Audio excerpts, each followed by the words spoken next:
Thanks, Greg. So yeah, I'm Adrian with my company's Drone Spray Canada, and we use drones to spray. Briefly, currently the rules in Canada for spraying with drones are kind of restrictive. We're dealing with two different agencies, government agencies. We have Transport Canada for the drone itself, and PMRA is part of Health Canada for the pesticides, which are basically what everybody always wants to spray.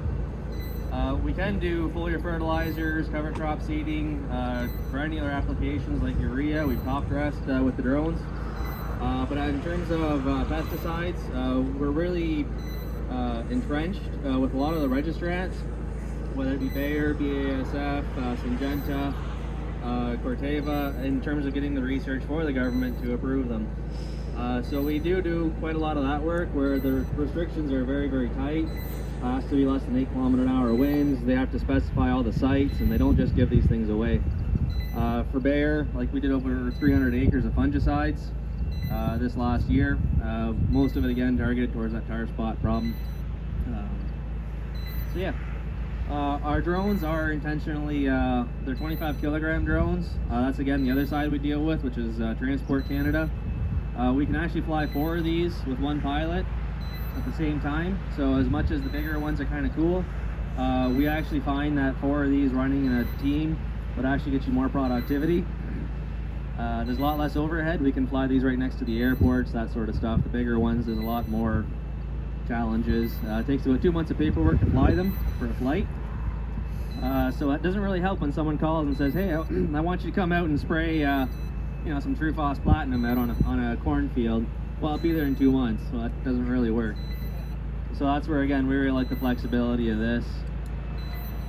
So nothing you can spray that is a pesticide, right? Only nutrients, only foliars. Yeah, exactly. Only basically foliars, biologicals like Utrisha or any of the other nitrogen fixators that they're trying really hard on this year. We can do that sort of stuff.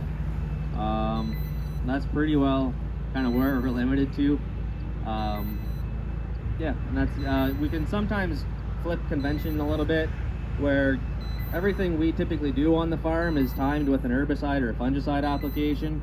Here we really open up the window for when we can apply something, because we're not worried about damaging a crop. You know, if you're on drilled soybeans, you're not running over anything.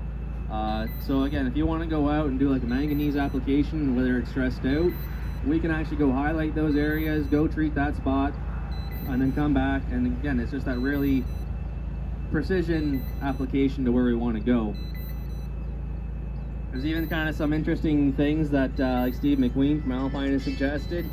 He says half an hour after a hailstorm, the studies are kind of showing you get some boron on that corn, it'll help. But I'm not really interested in being on a half-hour standby for hailstorms. So yeah. What would this spray here? Yeah, everything is again kind of how expensive is a steak dinner. So we work a lot with Jason DeVoe, who's coming back to our place on Friday. Tom Wolf, Mark Lutterberg, a lot of the big application experts. And what the companies typically say, like I have a DJI in the back of my truck, it's a Chinese drone. They say like a 5-meter swath. We're finding it's like 3, so like 15 feet. Yeah, about 12 feet. So it all depends, because again, you'll see when the drone flies, the downwash is really what we're using